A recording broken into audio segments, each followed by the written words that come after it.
Olá, pessoal. Eu sou a professora Alexandra Monteiro. Vou estar falando hoje com vocês sobre a disciplina de Economia de Empresas.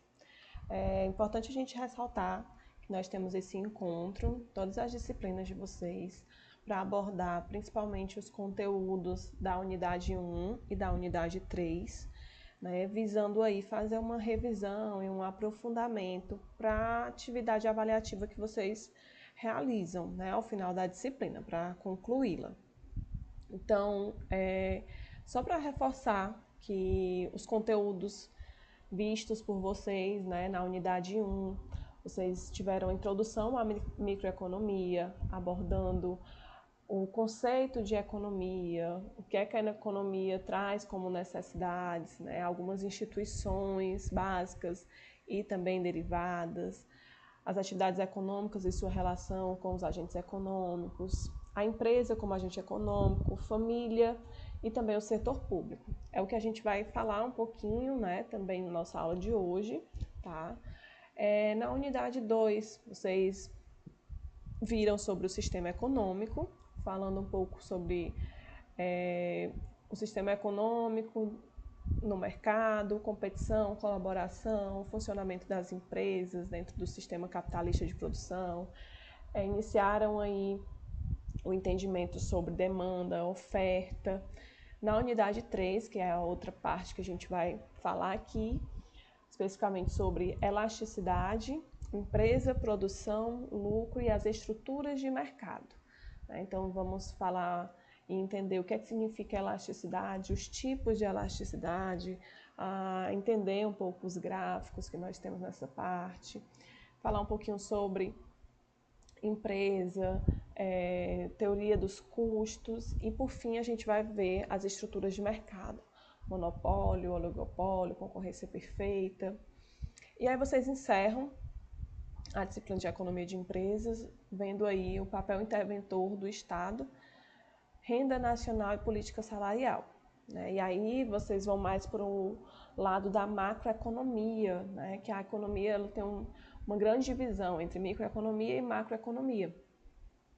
E aí vocês finalizam tendo esse olhar mais macroeconômico, estudando um pouco sobre a renda nacional, sobre agregados, principalmente o PIB, fala um pouquinho sobre a política fiscal, a participação, a importância do Estado na economia através das suas políticas, E assim vocês devem concluir essa disciplina tendo uma boa noção, do que é a economia. A economia é uma ciência, bem vasta, que a gente precisa se aprofundar, até porque facilita muito o nosso conhecimento, do dia a dia, do que a gente vê nos jornais todos os dias, o que é que significa a inflação, o que é que ela acarreta na vida dos cidadãos, o que é que acontece quando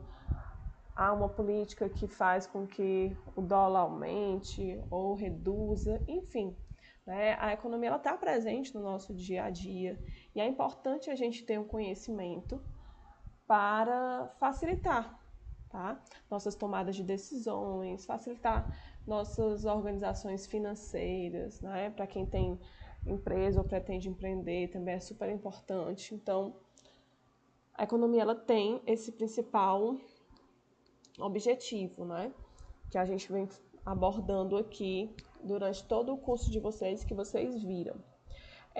Eu sempre gosto de iniciar, pessoal, falando para vocês, que vocês estão fazendo essa disciplina aqui, EAD, na Uniateneu, principalmente, parabenizo vocês pela escolha, saibam que nós, professores, estamos sempre à disposição para ajudar, tirar dúvidas, mesmo sendo à distância, a gente está sempre acompanhando os fóruns, então qualquer coisa vocês podem estar perguntando, para mim, como professora, tem também os tutores sempre atentos e fiquem à vontade para qualquer esclarecimento.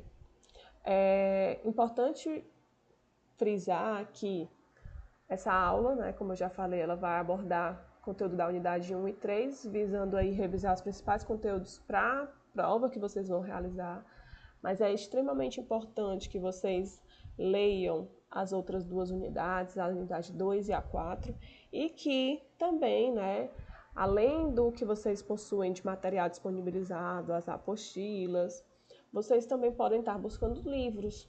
E aí eu indico muito o livro do Mankiw, tá, de economia, e também o Manual de Economia da USP. São dois livros que eu gosto muito para indicar para quem quer aprofundar mais seus conhecimentos sobre economia, tá? E aí, pessoal, dando início propriamente a nossos conteúdos abordados, eu inicio, né, falando um pouquinho sobre o conceito de economia. A economia, ela pode ser definida como a administração dos recursos escassos com o objetivo de produzir bens, serviços e, sobretudo, promover sua distribuição entre os membros da sociedade. E quando a gente fala nessa administração dos recursos, a gente tem que entender, né, que existe uma escassez, né, que é uma característica comum dos recursos. Isso significa dizer que os recursos eles são limitados, né? Então, faz com que haja um impedimento, né, na oferta de todos os bens e serviços que a sociedade vem a demandar. Você tem sempre esse limite, né, que a gente representou aqui, chamou muito na economia por escassez, tá? Escassez no caso dos recursos. E a economia, ela se preocupa muito com a maneira com que a sociedade ela administra esses recursos, né? E não é apenas uma atividade, né, de um único planejador, mas do conjunto de agentes que estão envolvidos na economia, que compõem aí as famílias, as empresas, as organizações, o governo, né, que eles estão envolvidos nesse processo de produzir, de distribuir, de poupar. Então, você tem que ter essa administração aí dos recursos. Então, na prática, a economia ela se traduz na interação de um conjunto de pessoas, né, que a gente chama de agentes econômicos, que pode ser de uma cidade, de um estado ou de um país. Eu inicio falando aqui com vocês sobre um conceito muito visto, falado dentro da economia, que é o conceito de custo de oportunidade. Quando a gente pensa em custo de oportunidade, é importante que a gente entenda, né, que nós sempre tomamos decisões, né? E quando a gente toma uma decisão, a gente está abrindo mão de outra coisa. Então, o princípio, né, de custo-oportunidade, ele estabelece que a decisão do agente econômico ela seja pautada por comparações a outros objetivos. E aí, custo de oportunidade, né, diretamente diz que a gente tem que abrir mão de alguma coisa, né, em detrimento de outra. E toda vez que você abre mão de uma coisa, né, a gente diz que você teve aí um custo de oportunidade. Tá? Então, sempre que você tem uma escolha, que você vai precisar abrir mão de algo, implica-se aí o conceito de custo de oportunidade. A gente fala que a economia está muito centrada nas necessidades humanas. A gente tem aí que os bens econômicos eles são instrumentos que vão variar em função do tempo e do espaço, e eles ganham sentido pela sua utilidade, pela sua escassez ou capacidade de transferência. Então, esses conceitos todos relacionados, né, à economia, a pensar nos bens, a pensar no que ela está diretamente relacionada, a escolhas, né, leva também a escolhas, e escolhas nos lembra aí do que a gente acabou de definir como custo de oportunidade. E aí, como a gente está falando nessas necessidades, em bens, né, é importante a gente relembrar que a gente tem fatores de produção dentro da economia, que a gente conceitua como terra, capital e trabalho. Esse conceito é bem antigo, tá? Até hoje a gente utiliza e classifica como os fatores produtivos, terra, capital e trabalho. e que esses são os fatores, né, que a gente tem que considerar como fatores que são limitantes, né, no processo de produção.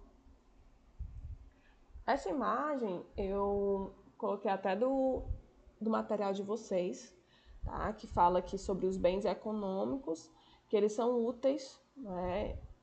Bens econômicos são bens úteis que possuem preços, são relativamente escassos e são atribuídos a algum esforço humano, né? A gente falou aí sobre as necessidades dos bens, né?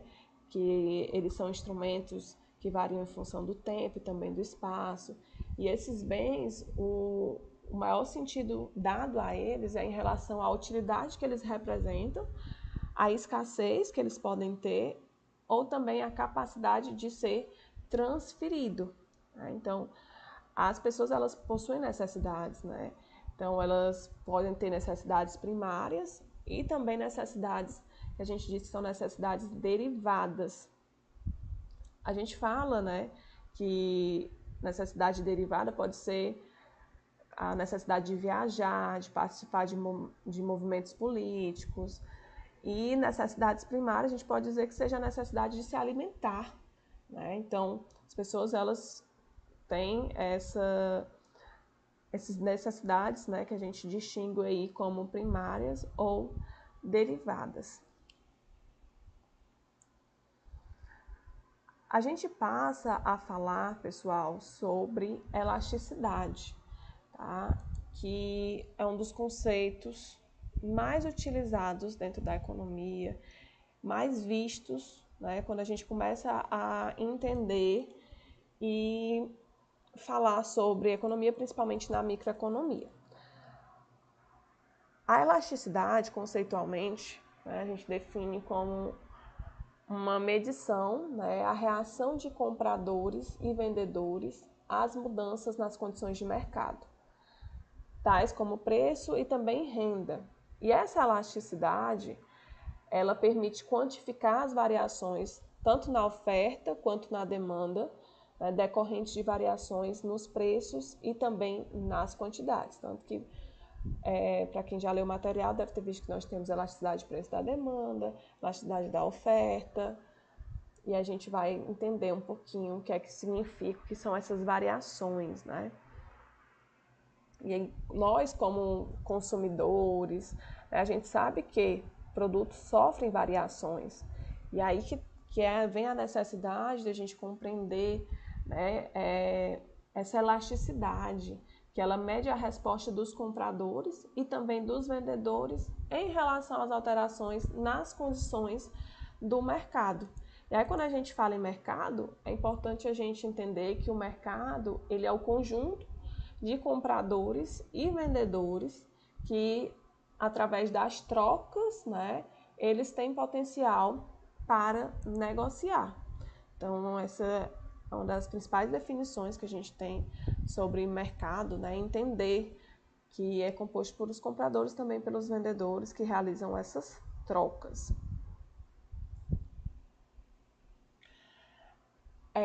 Em relação à elasticidade, a gente tem alguns fatores que são determinantes da elasticidade. E esse quadro aqui ele é bem bacana porque ele resume esses principais aspectos, tá?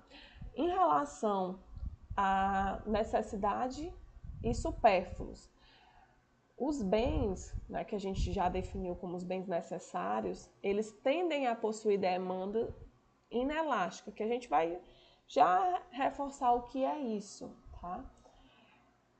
Ou seja, quando o preço da consulta médica, né, um exemplo aí, que é algo que a gente considera necessário, quando esse preço sobe, as pessoas elas não vão deixar de ir ao médico, ao consultório, né, de uma forma drástica, porque aquilo ali é necessário para elas.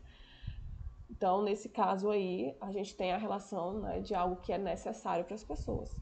Se a gente pensar por outro lado, né, se houver um aumento de preço em um passeio, em uma festa, né, que aquela pessoa costume ir, o que é que vai acontecer? A demanda ela vai estar mais propensa a ter quedas, porque, no caso aí, a festa, um passeio, já não é considerado como algo necessário, né? Comparado aí com o que a gente viu da consulta. Um outro determinante seria a disponibilidade de substitutos próximos. É importante a gente entender que a gente tem bens substitutos, né? Um bem que substitui o uso do outro, que a gente pode facilmente trocar um pelo outro, principalmente quando há variações nos preços. Então, bens que possuem substitutos próximos, eles tendem a sofrer elasticidade mais do que aqueles que não possuem. A gente tem como exemplo clássico que a maioria dos livros de economia trazem, que é a manteiga e a margarina. Que se a gente tiver uma subida, né, de preço de um dos produtos, isso aí leva ao consumo do outro, né, aumento do consumo do outro. E aí, se a gente pensar em um outro bem, né, que poderia ser o ovo ele não tem um substituto próximo, assim como a margarina e a manteiga. Então, a gente diz que a elasticidade, nesse caso, ela é bem inferior, né, à da manteiga, tá? Comparando aí esses tipos de bens. Um outro fator determinante é em relação à definição de mercado, tá? As definições de mercado, quanto à sua restrição ou amplitude, elas também tendem a influenciar na elasticidade do mercado. E aí, nesse caso, isso ocorre porque em mercados definidos de forma ampla, é fácil encontrar produtos substitutos, né? Quanto maior o mercado, mais amplo, mais será produzido, mais empresas vão estar atuando, vão estar produzindo, e aí você vai encontrar produtos substitutos mais facilmente. E o último fator aqui é o horizonte temporal, né? Em que os bens eles tendem a possuir demanda mais elástica em função do tempo. E aí isso ocorre, né, quando o preço, por exemplo, da gasolina ele sobe.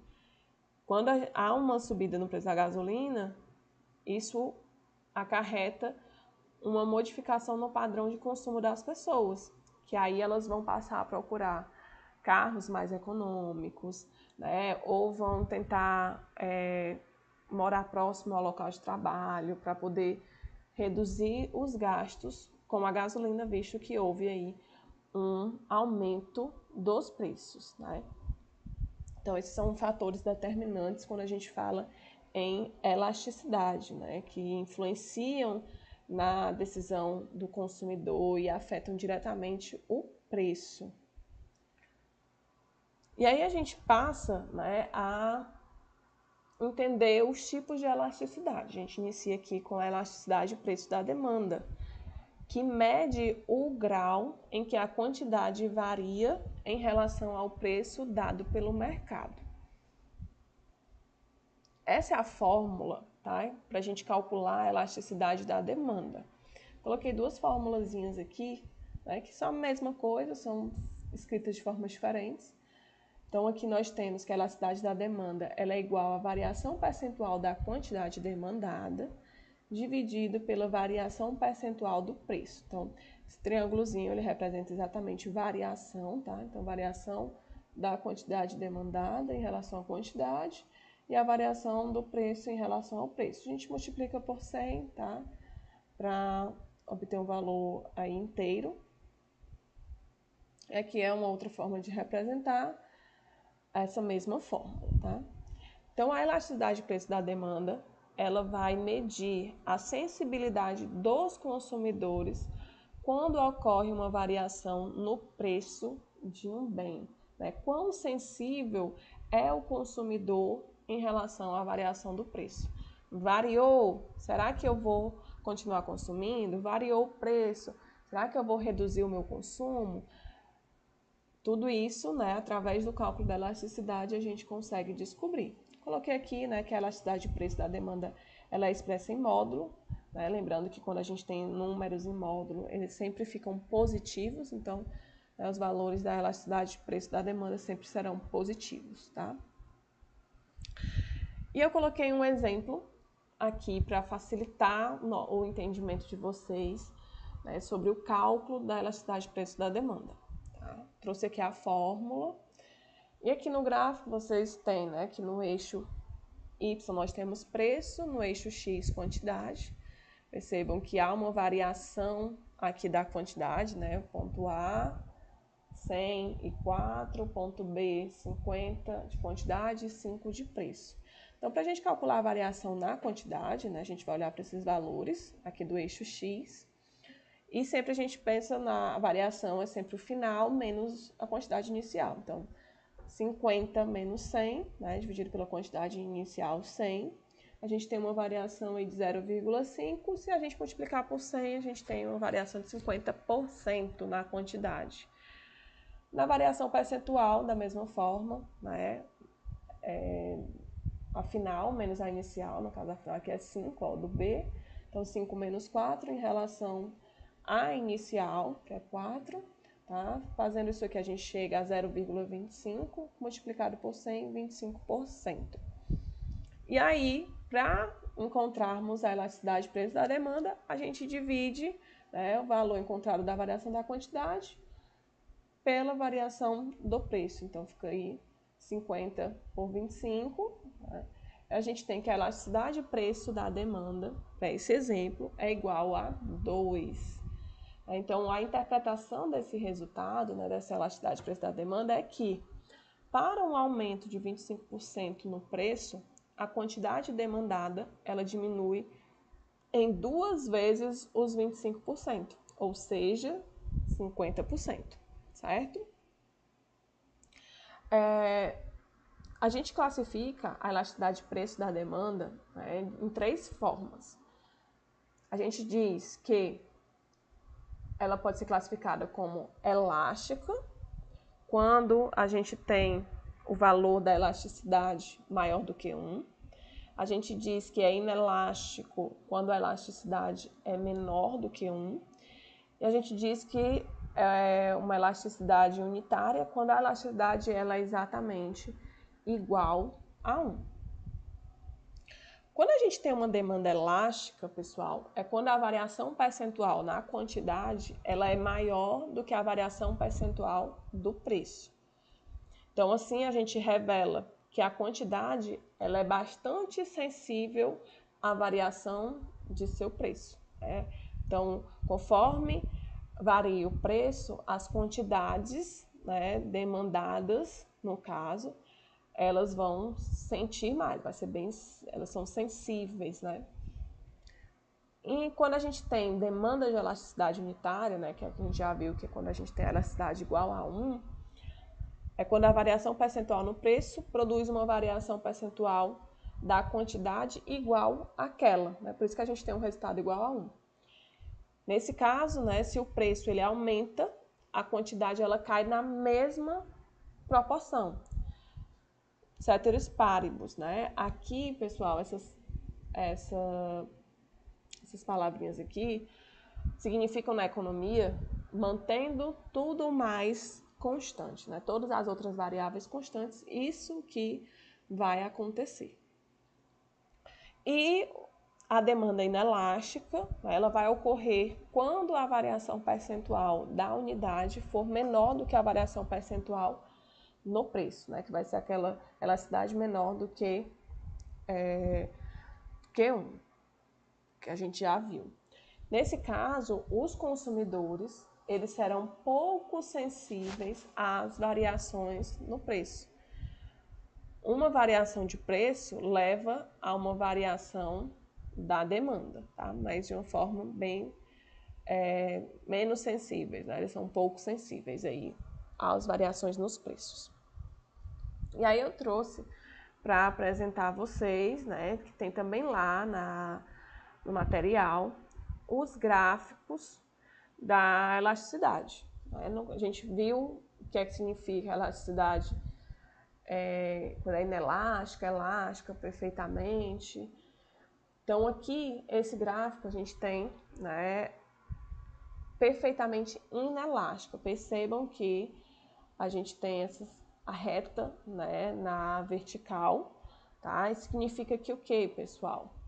Os preços, eles vão variar, mas a quantidade não. Ela vai continuar fixa, tá? Os preços variam, mas eu vou continuar sempre consumindo, nesse caso, porque um bem ou serviço ele é considerado inelástico, né? É quando o indivíduo ele necessita de um determinado bem e ele vai estar sempre disposto a pagar qualquer preço, né, por ele. Tá? Então a gente tem esse comportamento da reta vertical. O outro gráfico é aqui a demanda totalmente elástica, né? Ao contrário do gráfico anterior, a gente tem aqui no caso a reta na horizontal, né? E aqui no caso a gente tem um preço fixo e o que varia são as quantidades. Nesse caso aqui a gente também fala, né, que há uma elasticidade infinita. Isso aí ocorre quando o comprador ele não se disponibiliza a pagar um maior preço, mesmo que a quantidade do bem tenha sofrido variações.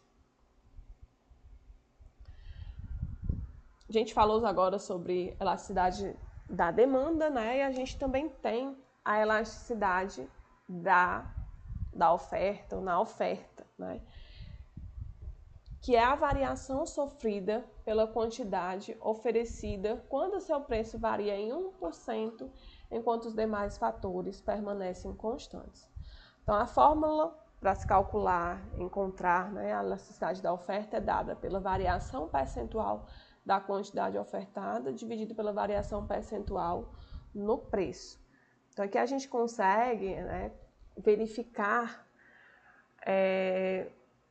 identificar com um elevado grau de precisão a quantidade a ser oferecida ao mercado em função da variação do preço praticado.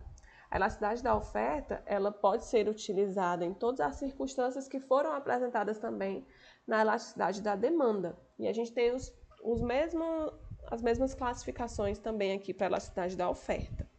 Tá? No caso, né, quando a gente fala em elasticidade de preço da oferta, a gente tem que variação da quantidade ofertada de um bem, né, com o aumento de preços. A oferta ela é elástica quando há uma grande variação da quantidade ofertada com a variação de preço. Uma oferta inelástica acontece, né, quando a gente tem uma pequena variação da quantidade ofertada com a variação de preço. Aqui eu também coloquei, né, a fórmula da elasticidade de preço da oferta e trouxe mais um conceito, né, que diz que a elasticidade de preço da oferta é a variação percentual da quantidade ofertada, dada uma variação percentual no preço do bem, mantendo tudo mais constante. Percebam, né, que as fórmulas elas se parecem muito, né, só que o que muda é que aqui é em relação às quantidades ofertadas, né, e na outra em relação às demandadas. A gente também classifica a elasticidade de preço da oferta, né, em elástica, quando a gente tem a elasticidade maior do que 1, inelástica, quando a elasticidade é menor do que 1, e unitária, quando ela é igual a 1. Da mesma forma, também trouxe aqui gráficos para a gente entender melhor, né, visualmente aí, como temos essa representação da elasticidade de preço da oferta. Quando a gente tem, né, uma oferta dita perfeitamente inelástica, que a gente tem a elasticidade igual a zero, a gente tem a curva, a reta, né, também aí na vertical. Então a gente diz que um aumento de preço não altera a quantidade oferecida. Quando a gente tem oferta inelástica, ou seja, elasticidade menor do que 1, a gente diz que um aumento de 22%, né, por exemplo, no preço, leva a um aumento de 10% na quantidade ofertada. Tá? Não tem uma relação direta, né? Aí um aumenta, o outro também aumenta. A elasticidade unitária, né, é igual a 1. A gente diz que é um aumento de 22% no preço, leva a um aumento de 22% na quantidade ofertada, é proporcional, exatamente proporcional. E a gente tem a oferta elástica, quando a elasticidade é maior do que 1. Então, um aumento, por exemplo, de 22% no preço, leva a um aumento de 67% na quantidade ofertada, né? Aumenta muito mais a quantidade ofertada em detrimento aí, em decorrência, né, na verdade, de uma elevação no preço, né, que é menor, mas o aumento na quantidade ofertada é bem maior. A oferta, ela também pode ser perfeitamente elástica, e a gente diz que a elasticidade ela é igual ao infinito. Quando ela é perfeitamente elástica, a gente tem a representação da reta de uma maneira horizontal. Então, a qualquer preço acima de R$4, a quantidade ofertada ela é infinita, né? E a um preço abaixo de R$4, a quantidade ofertada ela será zero. E quando a gente tiver, né, a exatamente R$4, os produtores eles vão ofertar qualquer quantidade, as quantidades variam, e o preço é fixo. Então, isso aqui seria a oferta perfeitamente elástica. Nós também temos, né, alguns determinantes da elasticidade da oferta, que eu coloquei aqui como algumas características, que é em relação à capacidade dos produtores de alterar sua capacidade de produção, né? E aí a gente pode ter terrenos de frente para o mar, como o exemplo que tem oferta inelástica, livros, carros, sorvetes também têm ofertas elásticas, né? São exemplos. Em relação ao horizonte de tempo, né, no longo prazo, os produtores eles podem investir para aumentar a sua capacidade, eles podem investir, né, aumentar sua produção, contratar mais funcionários. E também temos a capacidade máxima de produção. A elasticidade da oferta ela pode cair quando os produtores se aproximam de sua capacidade máxima e também, né, o contrário acontece. Passando agora um pouquinho, pessoal, sobre a empresa, a produção e o lucro, tá? É importante que a gente entenda que a empresa ou a firma, né, ela é uma unidade econômica de produção, que ela é responsável pela combinação entre os recursos produtivos para produzir bens e serviços, né, para serem ofertados no mercado, né, para serem colocados à venda no mercado. Então, uma unidade de produção, ela atua sempre, né, visando maximizar os seus resultados. Então, a gente diz que a principal atividade de uma empresa, ela é a produção, né, e como já destacamos, seguindo o princípio da racionalidade, o principal objetivo das empresas é a maximização de seus lucros, né? E aqui eu também trouxe que o lucro de uma firma é exatamente a diferença entre os seus resultados e os seus custos em um dado período, né? Então, se eu tenho as receitas, né, tudo que eu apurei, que eu levantei, eu retiro os custos, eu obtenho o meu lucro. É importante que a gente entenda, né, produção, uma palavra bastante utilizada no dia a dia, né? A gente sempre fala, produziu tanto, agricultura, as empresas, né? Então a gente tem como que a produção, ela é um processo, né, onde a firma, ela combina e transforma os recursos de produção em produtos ou serviços para a venda no mercado.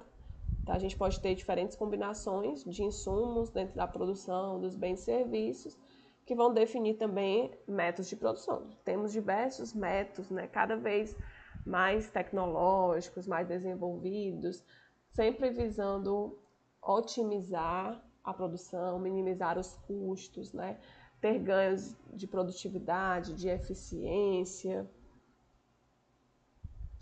E aí, falando em eficiência, né, a gente tem que falar um pouquinho sobre eficiência técnica ou tecnológica também e eficiência econômica, né, que está atrelado aos métodos de produção, né, que são utilizados sempre com uma menor quantidade de insumos para se produzir uma quantidade equivalente de produto, né? A gente pensa sempre nisso, a ideia de produtividade, né?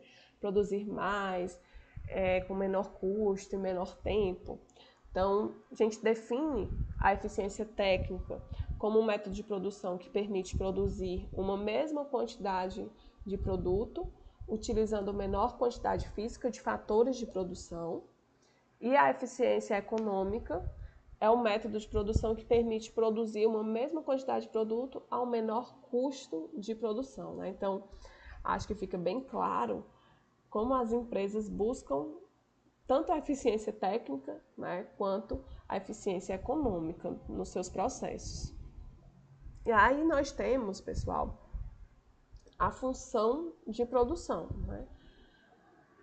A quantidade de fatores de produção que é utilizada pelo produtor, ela vai sempre variar de acordo com as decisões, né, sobre o quanto produzir, né? E também vão depender dos sinais que são dados pelos consumidores, pelos clientes, né? E isso aí vai resultar em uma variação que corresponde exatamente, né, às quantidades produzidas de um determinado tipo de produto. Então, a função de produção, ela é uma relação entre a quantidade de produto que pode ser obtida com uma determinada quantidade de fatores de produção em um dado período de tempo. Então, a gente fala em função da produção, a gente tem que pensar, voltar aqui, que a gente sempre admite, né, parte do pressuposto que o produtor ele estará sempre utilizando a combinação mais eficiente dos recursos de produção. Então, ele sempre vai estar produzindo em maior quantidade possível o produto, tá? Que é o que a gente fala aí em maximização da produção, né? Sempre no melhor nível possível, com ganhos de eficiência, tá? Empregando aí sua mão de obra, suas tecnologias, seu capital, recursos naturais, capacidade empresarial.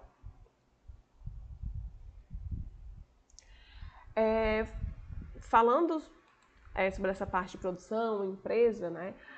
Na economia, a gente tem um conceito de rendimentos de escala, conceito bem utilizado e falado, tá? Principalmente no que a gente está abordando aqui, que é a parte da microeconomia.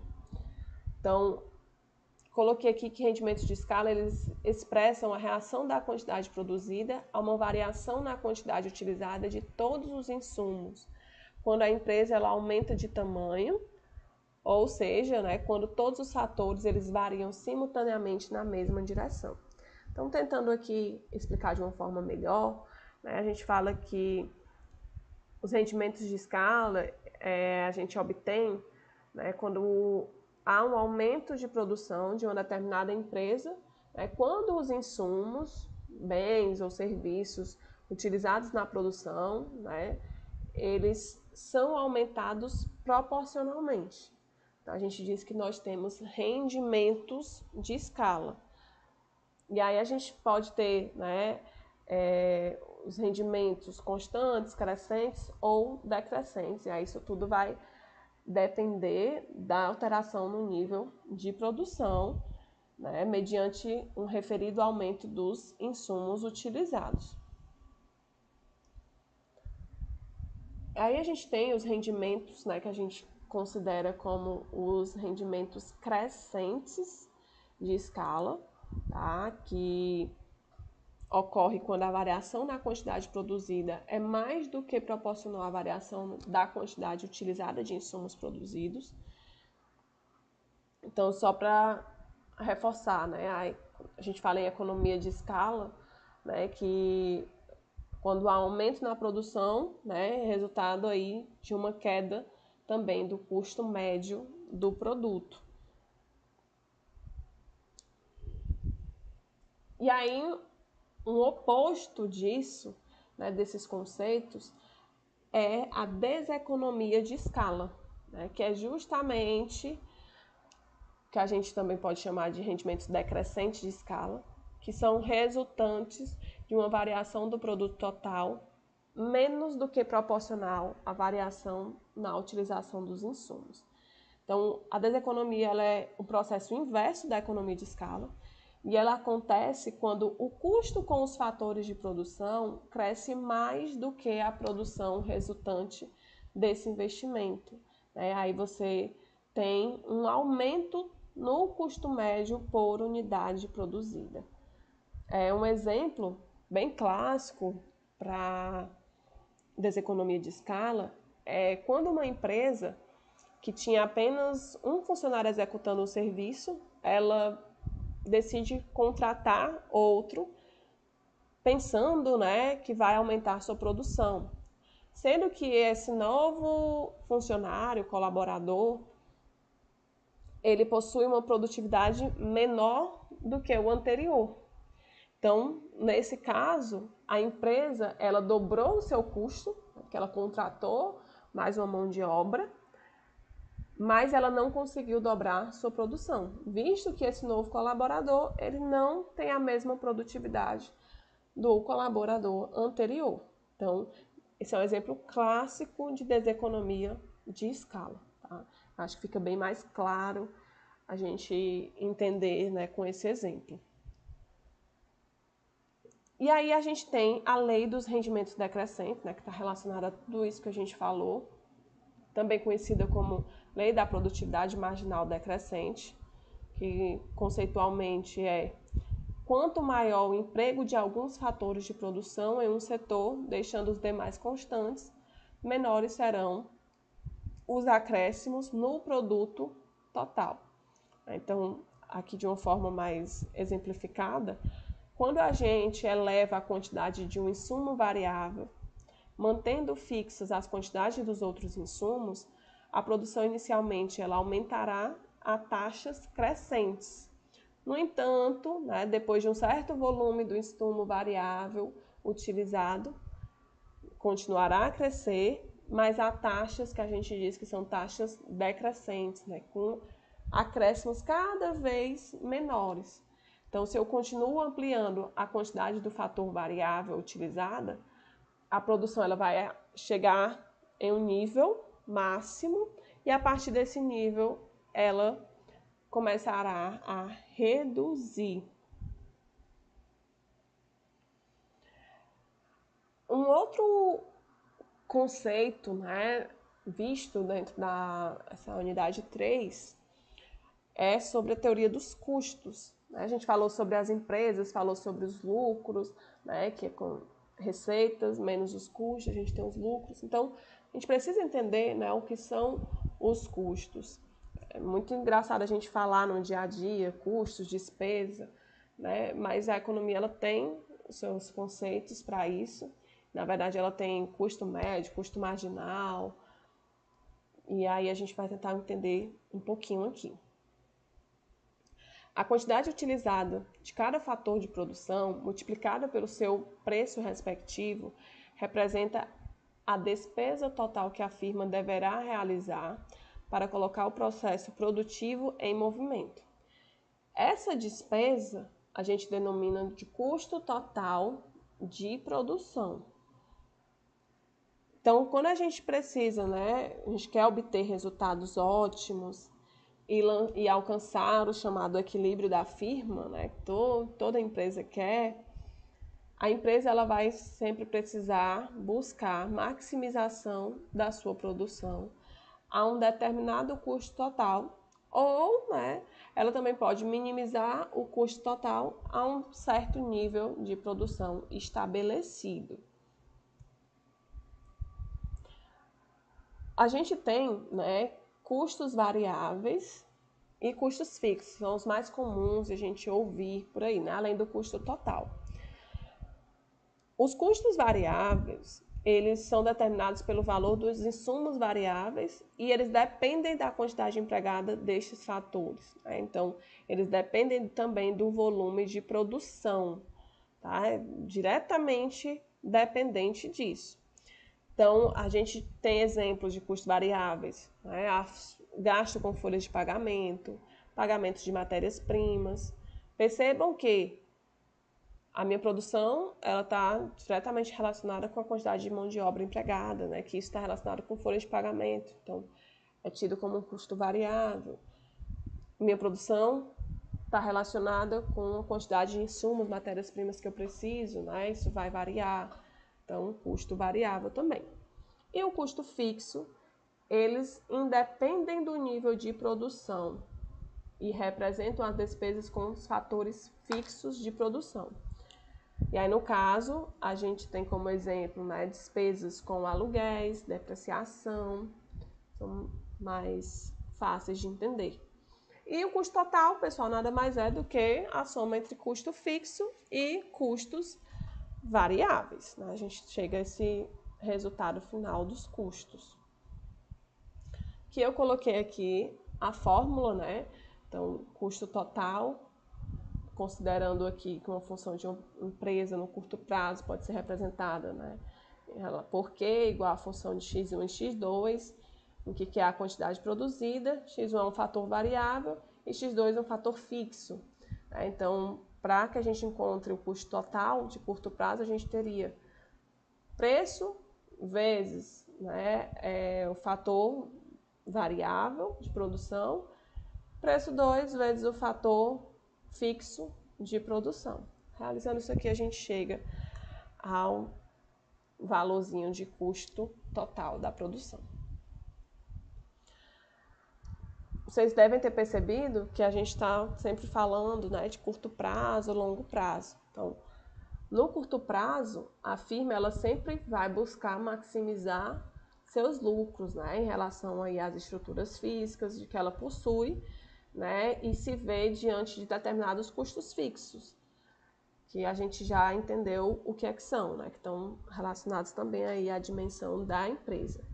Já no longo prazo, a firma ela já vai planejar alguns investimentos, ampliações, né, tentando sempre aí ter a combinação de todos os fatores de produção, né, alterando o seu potencial produtivo, né, normalmente voltado aí para a expansão, considerando aí aumentos nos lucros. Então, isso é possível, né, porque no longo prazo todos os fatores de produção eles são variáveis, né, diferentemente do curto. E aí, como você tem esses fatores variáveis, você possibilita essa ampliação, né, também a ampliação da capacidade de produção e da dimensão da empresa. O último tópico, pessoal, da unidade 3 de vocês é sobre as estruturas de mercado, né, tanto no curto quanto no longo prazo. Iniciar falando aqui para vocês, né, sobre um tipo de estrutura que a gente chama de concorrência perfeita. Né? A gente conceitua concorrência perfeita, né, um mercado em que possui numerosos vendedores e igualmente elevado número de compradores, né, visando aquele equilíbrio. Então aqui esse quadro também tem no material de vocês. Eu coloquei, né, porque traz algumas características, né, e condições para mercados perfeitamente competitivos. Então, a gente tem aí elevado número de ofertantes e demandantes. Então, a decisão individual exerce pouca influência no preço do bem ou serviço. Nós temos homogeneidade do produto. Então, não há diferença dos produtos ofertados no mercado. Nós temos transparência do mercado. Todos os participantes, eles possuem conhecimento das condições gerais em que operam. E temos liberdade de entrada e saída, né, nesse mercado. Então, os participantes, os produtores, né, eles podem entrar e sair do mercado de forma imediata. No mundo real, né, não é tão frequente a gente ver a ocorrência de concorrência perfeita. Um dos exemplos mais próximos a isso seriam mercados agropecuaristas, né, principalmente de fornecimento de leite, porque na maioria dos casos, né, as empresas elas sempre vão buscar influenciar o preço para melhorar a sua posição original em relação aos seus concorrentes, né? Então, na realidade é bem difícil a gente ver um mercado de concorrência perfeita.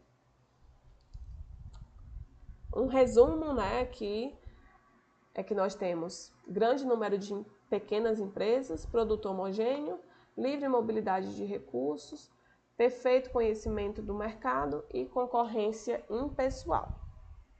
Um outro tipo, né, e mais conhecido ou falado aí, é o monopólio, né, que eu acredito que esse maioria de fato já ouviu falar. Então nós temos aqui que no monopólio há a existência de um único ofertante que possui a capacidade de determinar o preço, né? Então, apenas uma empresa, ela domina todo o mercado, né? Ela é a única empresa que oferta. Aí a gente tem aqui alguns exemplos, né, que explicam o surgimento do monopólio. Primeiro é o controle exclusivo dos fatores de produção ou de fontes exclusivas de matéria-prima. Segundo, a concessão de patente, que gera uma situação de monopólio, né, mesmo que de caráter temporal, né, porque você tem o tempo que dura a patente sobre um produto. A gente também tem o controle estatal de determinado serviço, né, que pode ser aí, um exemplo, os Correios. E temos também o custo elevado de entrada no mercado, né, que pode gerar um monopólio natural. Também fiz um resuminho, né, monopólio, apenas um produtor, não há substitutos perfeitos. Falamos que a demanda ela é inelástica e temos fortes barreiras à entrada de concorrentes. Temos também, né, um outro tipo, que é o oligopólio. Até alguns falam que é o monopólio desenvolvido, tá? Mas ele tem algumas características diferentes, que caracteriza-se pelo número reduzido de vendedores, né, de ofertantes. No entanto, é natural haver quantidade numerosa de compradores, viabilizando certa atenção, grau de controle por partes dos vendedores sobre o preço. Né? Viabilizei certo grau de controle por parte dos vendedores sobre o preço. Então, o oligopólio, né, ele é uma forma, como eu falei, né, tida aí como uma evolução do monopólio, onde a gente possui grupos de organizações, né, que promovem o domínio de determinada oferta de produtos ou serviços, sendo que, diferentemente do monopólio, você não tem apenas uma empresa, né, mas você tem uma quantidade reduzida de empresas que dominam, né, a oferta de um produto ou de um serviço. Então, nós temos aqui número reduzido de grandes firmas, concorrência direta, diferenciação do produto e fortes barreiras à entrada e à saída também.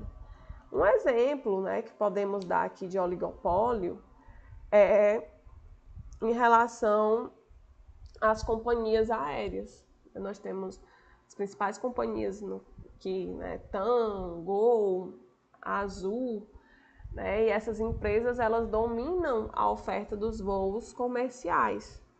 Outro exemplo aqui no Brasil também é em relação a indústrias de gases industriais, né, como, por exemplo, White Martins, Air Liquide, Oxinil, que são poucas empresas que dominam a oferta desses bens.